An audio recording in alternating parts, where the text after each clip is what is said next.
report, of which I am the sole author, speaks for itself. I've ordered that the report be immediately referred to the RCMP for any and all appropriate action. Today on News and Review, the Gomery Report, Anatomy of a Scandal. Hello, I'm Carla Robinson. People sometimes call the Federal Liberal Party Canada's natural governing party because it has been in power so often. Sure, there have been Conservative governments, but the Liberals have won most of the elections in the last century. But now the Liberals are fighting for their very political lives. It's all because of a scandal involving sponsorship contracts. The whole thing began after the 1995 referendum in Quebec with a plan to advertise Canada all over Quebec to try to persuade Quebecers to stay rather than separate. It ended with RCMP investigations and criminal charges, with one Prime Minister fighting to keep his job and another fighting to preserve his legacy. What went wrong? What happened? That's what a commission headed by Justice John Gomery was ordered to find out. This is so outrageous, what happened here. I don't think anybody can take this lightly. The commission was set up after Auditor General Sheila Fraser uncovered a slew of financial problems in the sponsorship program. I am deeply disturbed that such practices were allowed to happen in the first place. There has not been an adequate explanation for the collapse of controls and oversight mechanisms. The Gomery Commission heard from 183 witnesses over 131 days. Quite a picture emerged. Here's CBC reporter Leslie McKinnon.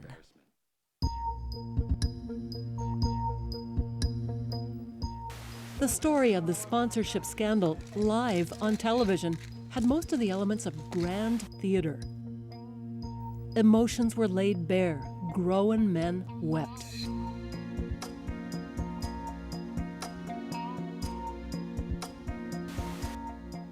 There were moments of high comedy. Small town Crawford, Texas. George W. Bush. The Gomery Commission, with its access to 10 million pages of documents, shone a very revealing light on some of the advertisers who made easy millions from the sponsorships, some of the political types who may have helped them do it, and on the few, the very few, who said, wait a minute, there's something wrong here. Let's go down the street. Come on. One of them was Alan Cutler, a civil servant, a stickler for the rules. He couldn't countenance the misconduct he was witnessing in his own government department. Between 1994 and 1996 at the Department of Public Works, Cutler worked for Chuck Guite, the bureaucrat who almost single-handedly ran the sponsorship program and who's now a favorite subject of Montreal cartoonist Serge Chapelot. Alan Cutler was being asked to backdate contracts. He refused, and then was told he'd have to pay a price for his behavior. And therefore I started documenting the records and the problems, partly because of who I am and what I am, and I'm meticulous in that way. For example, they're going to get paid for little to no work, and I would photocopy all that and take it home so that there was one on the file, which is where it's supposed to be, and then I had a backup record at home in case it disappeared off the file. Alan Cutler eventually made a formal complaint. He almost lost his job, but he hung on at Public Works until he took early retirement. An internal audit at Public Works backed him up, but nothing changed. If he'd been listened to, perhaps the worst excesses of the sponsorship program could have been stopped. And what a waste of a career. The early warning Alan Cutler sounded was ignored, and the sponsorship program ground on unabated. For several years, the money and the good times flowed, until the Auditor General's scathing report in 2002 and her now famous judgment. And senior civil servants broke just about every rule in the book. The inquiry has heard tale after tale of outrageous and outlandish misspending of public funds. Over 10 years, just over $300 million was spent on the sponsorship program. Here are a few examples. There was the flag purchase. They were actually for Sheila Copps to send out to everybody in the country. The flags could have, probably should have, been purchased directly. But the contract was given to an advertising agency, which charged a large commission simply for buying the flags and handing them over. It was a 3-day contract for $3+ million where they got a $200,000 or $300,000 commission for buying flags. Now, if I could work for 3 days and get $200,000 or $300,000 worth of work, I would think it's a very good deal. So this is a nice walk, eh? You know, I walked around through the old Montreal. Judge Gomery may determine a key question. In return for contracts, did some of the recipients of sponsorships secretly and illegally funnel part of the money back to Liberal election campaigns in Quebec? We know from the inquiry that 4 former Liberal Party officials said they received envelopes stuffed with cash. One of them was Michel Béliveau, once Director General of the Liberal Party Quebec wing. He testified to collecting $300,000 in cash for election spending in Quebec ridings. Et c'est peut-être l'erreur de jugement. Perhaps it's an error in judgment. Et c'est une erreur de jugement. Writer L. Ian MacDonald once worked for Brian Mulroney. He edits Policy Options magazine now and has watched the inquiry closely. When you look at the outcome of the 1997 election, where that $300,000 cash was floating around, and that's only the money that we know about, the Liberals improved their score from 19 to 26 seats in Quebec, and that was their margin of the majority in the 1997 election, where they won 155 seats in a 301-seat House. So, was that election bought, or was it stolen? You can certainly make the case that it was. Here's something else we learned from Gomery testimony. Former sponsorship director Chuck Guite had an amazing retirement. He left Public Works in 1999. The consulting company he formed was named Oro, Spanish for gold. It tapped into the pockets of many of the advertising executives Guite had awarded sponsorships to when he was at Public Works.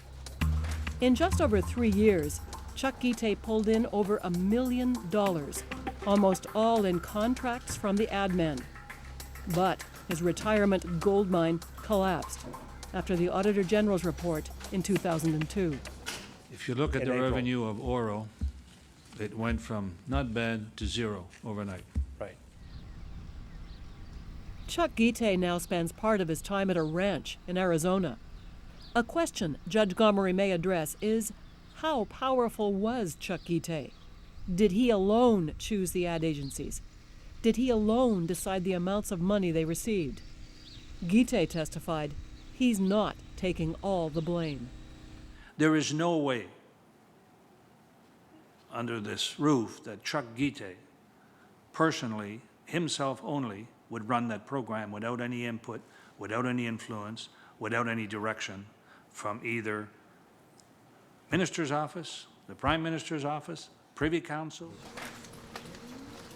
Since all the politicians deny they interfered in the sponsorship program, Judge Gomery will have to weigh where the responsibility lies. Across Canada, but especially in Quebec, the Gomery inquiry took on legendary proportions as must-watch television. It was the subject of a mini-series this week in Quebec. Jean Brault, Chuck Guite, Alfonso Galliano et Jacques Corriveau, enfin réunis dans Gomery, le film. Some wonder if Paul Martin knew what he was unleashing when he allowed Judge Gomery to delve into the sordid past of the sponsorship program and broadcast it live on TV. Today, we are announcing a comprehensive set of measures that will hold those responsible to account. The big question, though, was who would Justice Gomery hold responsible? Former Prime Minister Jean Chrétien's past would hang on it. What kind of stain would it leave on his record?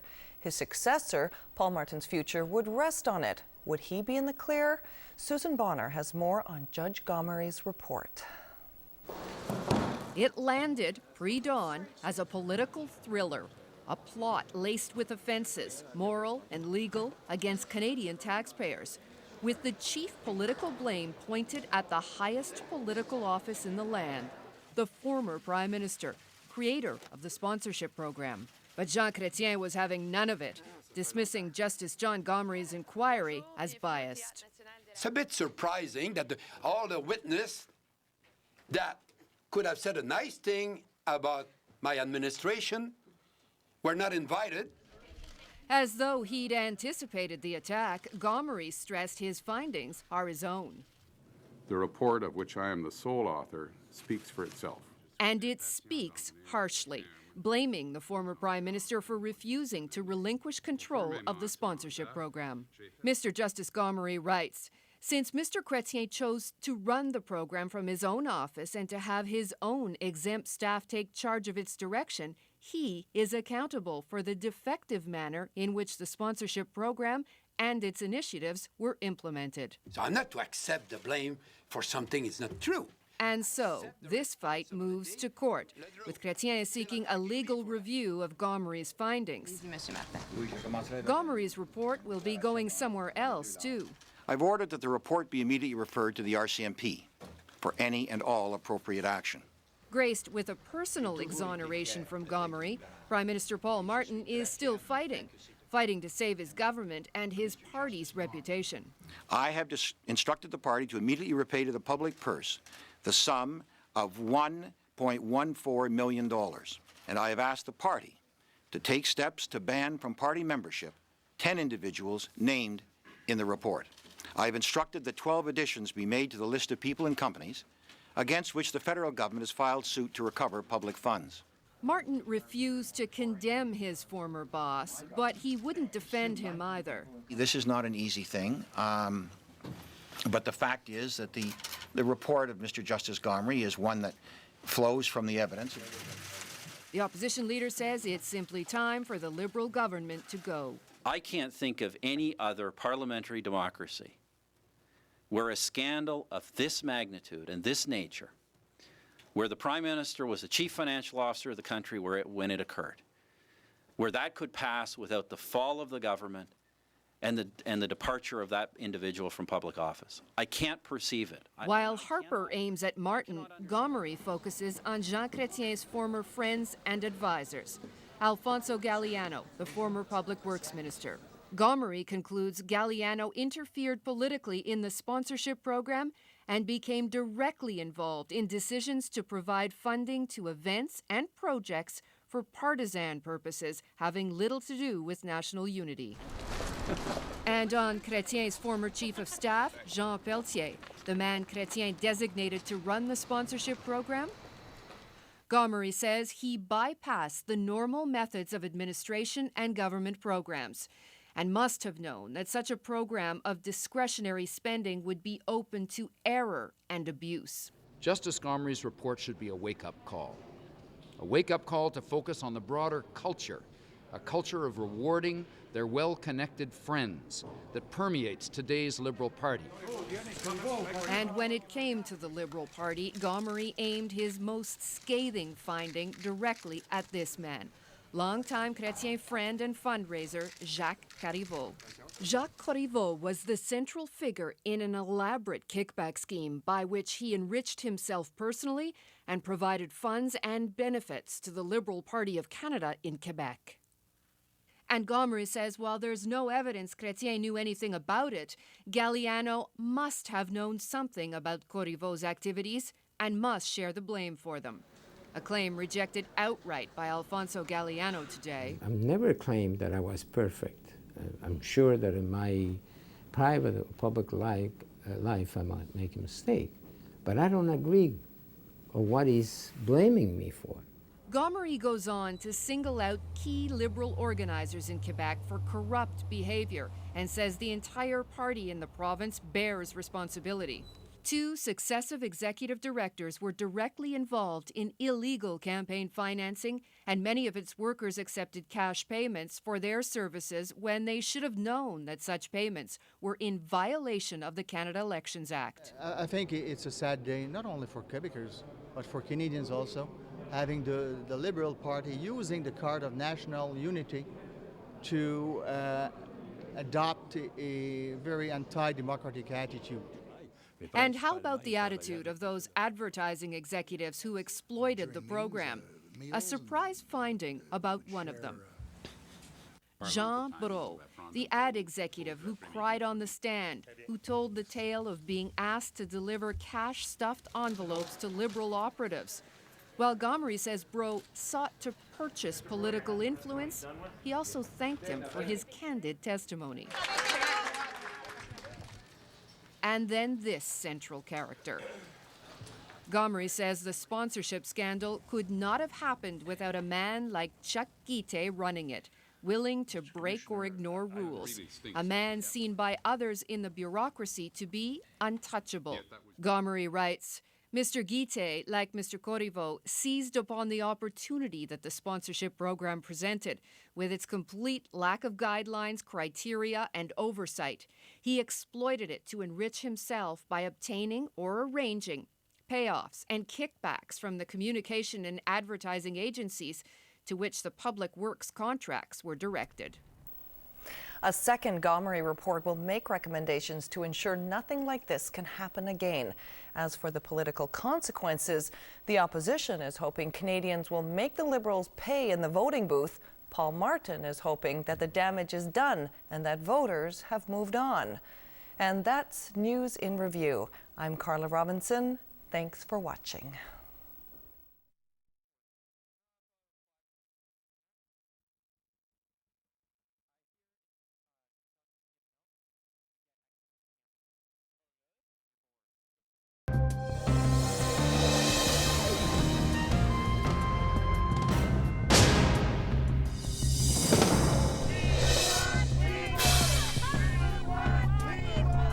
Community in crisis.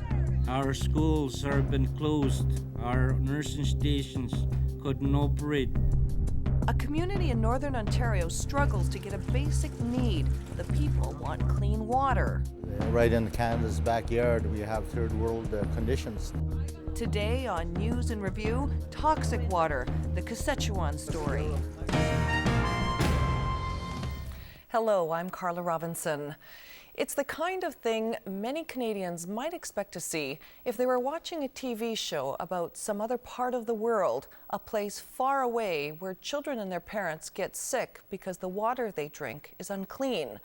Well, this fall, Canadians heard a lot about bad water, only the story wasn't about a place far away. Kaschechawan is right here in Canada, a Cree First Nation about 1,000 kilometers north of Toronto on the shores of James Bay. For 2 years, people in the community have had to boil the water coming out of their taps. They boil it to kill what's in it, a nasty form of E. coli bacteria. 1,900 people live in Kaschechawan and live with the battle against bacteria in the tap water, a strain of E. coli bacteria that can make people extremely sick. The community does have a water treatment plant, a plant that is supposed to clean water before it goes to people's homes. But the plant's intake pipe is a few hundred meters downstream from lagoons full of sewage and E. coli. And the intake is just right over there. And the tide comes in and it goes back and forth, and it probably took the lagoon water.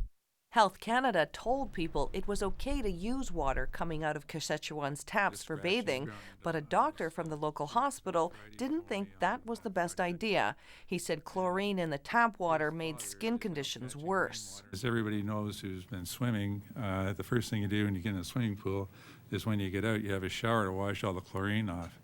Well, the only thing that these people have to wash with is water that has high levels of chlorine. The water problem got especially bad this fall when the local water treatment plant basically stopped working altogether. The chief in Kaschechawan appealed to the province and federal governments for help. Our schools have been closed. Our nursing stations couldn't operate. Our band office and other working places are out to function because of this crisis in the community. At first, the federal government helped by sending water, 750 water cooler bottles each day for drinking and cooking.